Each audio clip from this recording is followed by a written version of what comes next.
Hello à toutes et à tous, bienvenue dans le podcast Madame la juriste où on parle des astuces juridiques pour savoir comment se protéger. On parle aussi de nos amis, les contrats et nos ennemis, les devis papier toilette. Et aujourd'hui, j'ai une invitée de taille, Pauline, avec qui j'ai déjà travaillé pour sa mise en conformité.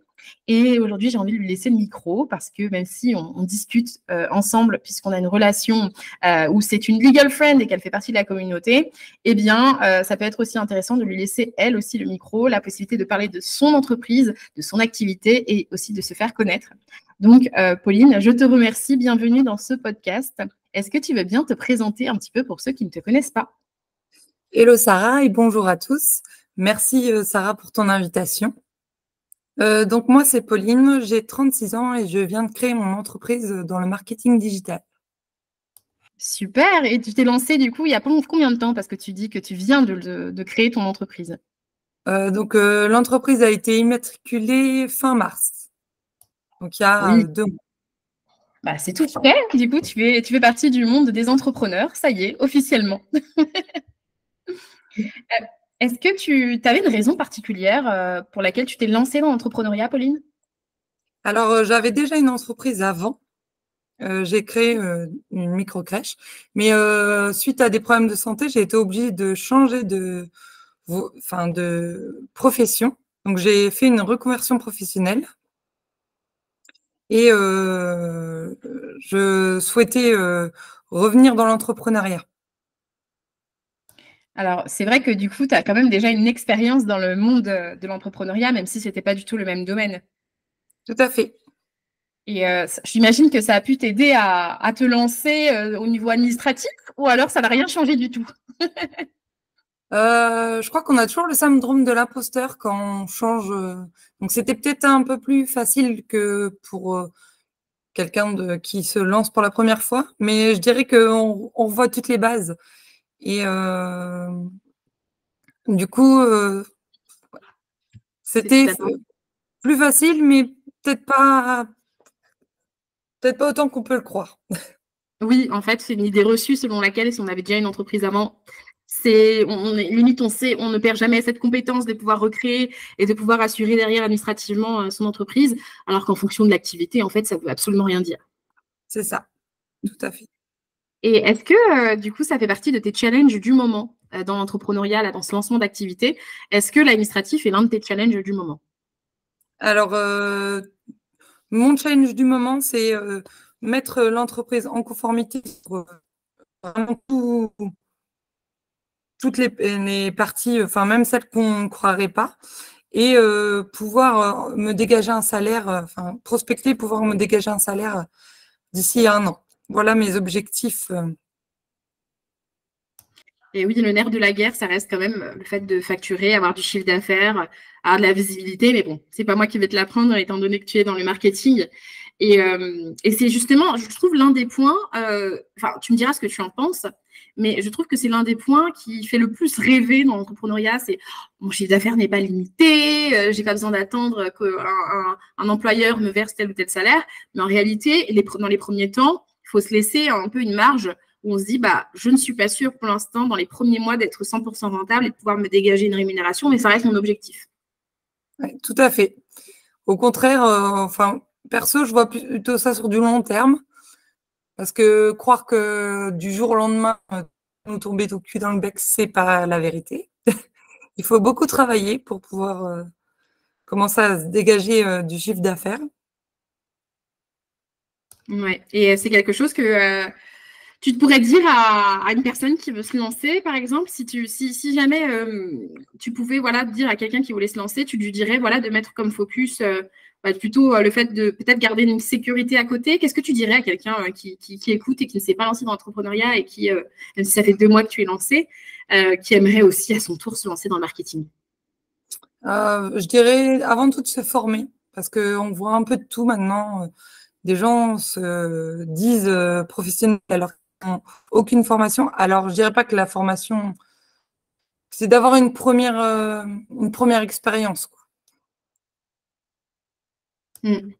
C'est vrai qu'on a deux solutions finalement avant de se lancer dans quelque chose qui nous fait durer. C'est soit on a suffisamment d'expérience, soit à titre de loisir ou même à titre d'expérience professionnelle dans un domaine, et donc on a développé des compétences, ou soit on apprend ces compétences sur les bancs d'université, sur les bancs d'école, sur les bancs de la fac, ou alors en formation même professionnelle, pour pouvoir ensuite se sentir à l'aise et pouvoir soit donner des conseils, soit travailler, créer des prestations ou des produits dans un domaine particulier. Et le problème, effectivement, c'est que, par exemple, le coaching n'est pas réglementé. Et donc, il y a des personnes qui n'ont pas ce sérieux-là de se dire, non, il faut que je propose quelque chose d'hyper carré. Et ces personnes-là, malheureusement, desservent la profession parce qu'elles n'ont pas fait cet effort-là en amont de structurer leurs offres, de structurer ce qu'elles vendent et vendent parfois des fausses promesses, quoi. C'est ça, tout à fait. Oui. Et effectivement, se former, ça reste super important pour tout le monde, tout métier, tout corps de métier. Et donc, pour toi, tu avais suivi une formation avant de te lancer? Oui, alors moi, quand j'ai fait ma reconversion professionnelle, j'étais partie dans une formation pour devenir graphiste, mais pas que. Et donc, je suis tombée dans une formation de marketing digital global. Donc, on a vu le SEO, la conception de site internet, le community management. Vraiment, c'était une formation très globale. Et suite à cette formation, j'ai décidé de continuer à me former, donc au social media management, à Pinterest et au SEO, tout en créant l'entreprise. Ah, mais c'est super ça. Et du coup, c'est quoi que tu as préféré dans tout ce cursus? Parce que le marketing, c'est vrai que c'est large et à chaque fois, on se demande, mais c'est quoi en fait? Qu'est-ce qu'on peut englober dedans? Est-ce que c'est de la com? Est-ce que c'est la création, la rédaction pour les clients? Du coup, toi, est-ce que tu as choisi une spécialisation? Il y a quelque chose qui te fait plus vibrer que d'autres points dans le marketing? Je dirais que ce qui est stratégie pour mettre en place des choses, ça me plaît beaucoup. Donc, tout ce qui est optimisation pour générer du trafic sur les sites internet, augmenter les listes email, voilà, tout ce qui est stratégie réseaux sociaux, ça me plaît beaucoup en fait. Tout ce qui est chiffres et stratégie, j'adore. Voilà. L'essentiel, c'est que ça paye pour les clients, que ça leur apporte du trafic ou éventuellement du chiffre d'affaires. C'est ce qu'on souhaite tous. C'est ça, et puis il y a une satisfaction personnelle quand on arrive à arriver au but de ce qu'on a mis en place sur la stratégie. C'est super satisfaisant. Totalement. Et des deux côtés, pour le coup, voir une progression des deux côtés, à la fois du côté du client, mais à la fois du côté du prestataire, c'est motivant et ça donne envie de mettre en place d'autres stratégies d'ailleurs. Donc, c'est super. Et du coup, dans ce lancement-là, donc toi, d'abord, tu t'es formé avant de créer ton entreprise. Donc, tu t'es formé, tu as regardé ce qui pouvait te plaire, même si tu étais en reconversion professionnelle, tu y arrivais haut la main. Ce n'est pas le cas de tout le monde. Il y a plein de personnes qui passent d'abord par 500 000 formations avant de se dire, bon, allez, je me lance. Et est-ce que tu as été conseillé au niveau juridique pour ton choix de statut, ou alors est-ce que tu t'es formé, est-ce que tu as été accompagné? Bon, j'ai la réponse, mais les autres ne l'ont pas. Alors, je peux peut-être dire comment je me suis amenée à venir jusqu'au statut juridique. Ah oui, vas-y, je te laisse. Alors, en fait, pendant ma formation, il a fallu que je crée un site internet pour un projet fictif. Et on a eu du droit pendant ma formation, mais du droit façon étouffe chrétien. Je pense que tu vois de quoi je parle. Et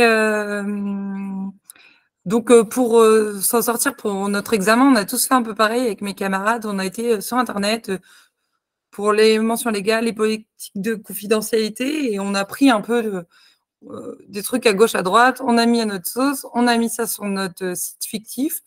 Bon, c'est passé. Mais je savais que quand j'allais créer mon entreprise, il allait falloir que je fasse les choses bien, parce que c'est des choses que je n'avais pas vues dans mon précédent métier, enfin, dans ma précédente entreprise, tout ce qui était mise en conformité et tout ça. C'est quelque chose sur lequel je ne m'étais pas penchée, moi. Et donc, du coup, je me suis dit, il faut que j'en apprenne plus sur tout ce qui était légal pour être aux normes et dans les règles pour mon entreprise. Donc, du coup, j'ai cherché un peu où je pouvais avoir des infos et je suis tombée sur Madame la juriste, donc toi, sur les réseaux. Donc, je me suis à te suivre. Et quand il s'est quand la question s'est posée pour les statuts, tu as organisé un atelier, une formation sur comment choisir son statut. Donc, je me suis inscrite à cette formation et je suis repartie à la fin de la formation avec le statut qui me correspondait vraiment, qui répondait à toutes mes exigences et à mes objectifs.